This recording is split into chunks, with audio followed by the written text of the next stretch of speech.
సుబ్బారెడ్డి గారు సమాధానం చెప్పాలి.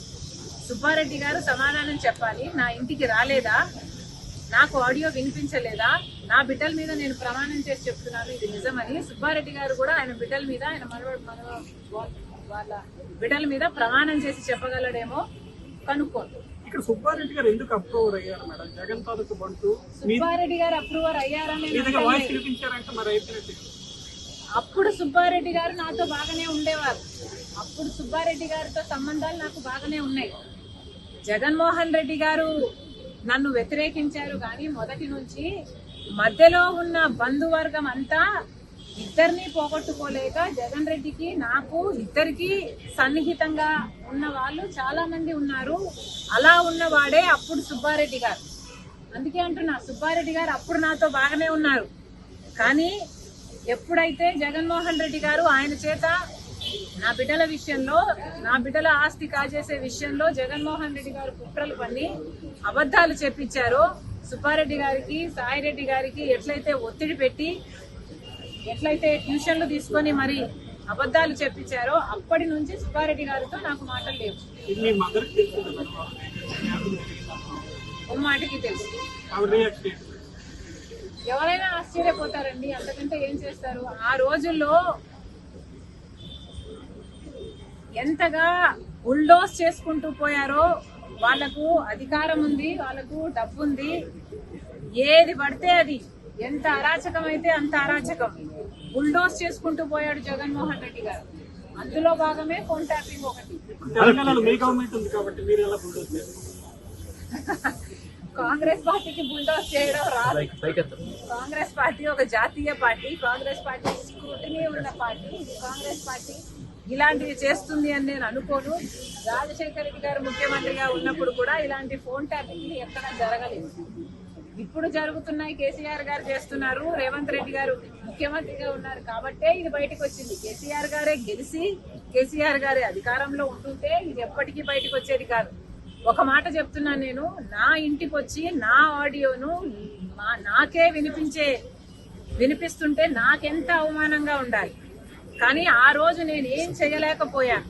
కారణం ఏమిటంటే ఒకవైపేమో కేసీఆర్ గారు తెలంగాణలో ముఖ్యమంత్రిగా ఉన్నారు, ఇంకోవైపేమో జగన్మోహన్ రెడ్డి గారు ఆంధ్రాలో ముఖ్యమంత్రిగా ఉన్నారు. నేను పోరాటాలు చేస్తూ ఎవరితో చేయాలి?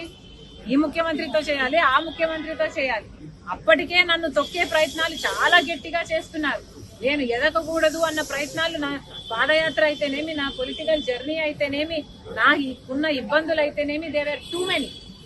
అన్ని పోరాటాలు చేయలేను కదా.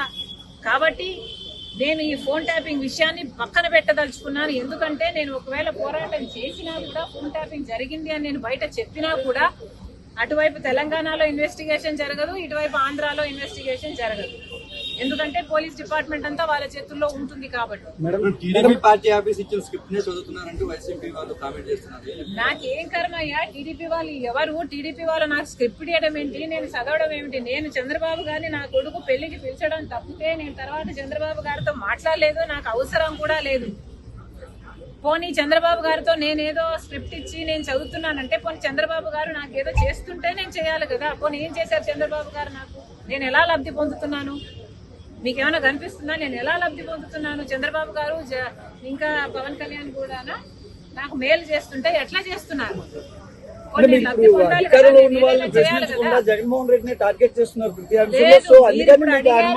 నేను అటు చెప్తున్నాను. లోపల చంద్రబాబు గారిని భయంకరంగా తిట్టొచ్చాను నేను, మీరుంటే తెలిసేది.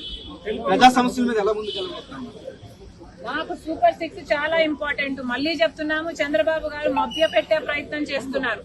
చంద్రబాబు గారు అన్నిట్లో కోతలు పెడుతున్నారు. చంద్రబాబు గారు ఇప్పటికి వరకు కూడా విభజన హామీలలో ఏ ఒక్క హామీ కూడా కంప్లీట్ గా పూర్తిగా ఆంధ్ర రాష్ట్రం నెరవేర్చుకోలేకపోయింది అంటే మరి మీరు ఇంకా బీజేపీ పార్టీకి ఎందుకు మద్దతు ఇస్తున్నారు? చంద్రబాబు గారిని మళ్ళీ హెచ్చరిస్తున్నాం. పగలు పడ్డ గోతిలోనే మళ్ళీ, రాత్రి పడ్డ గోతులోనే మళ్ళీ పగలు పడ్డానికి సిద్ధపడ్డారు చంద్రబాబు గారు.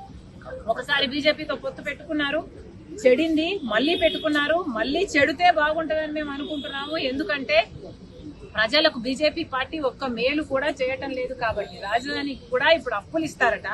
పోలవరం విషయానికి వస్తే 45 మీటర్స్ నుంచి 41 మీటర్స్ కు తగ్గిస్తారట.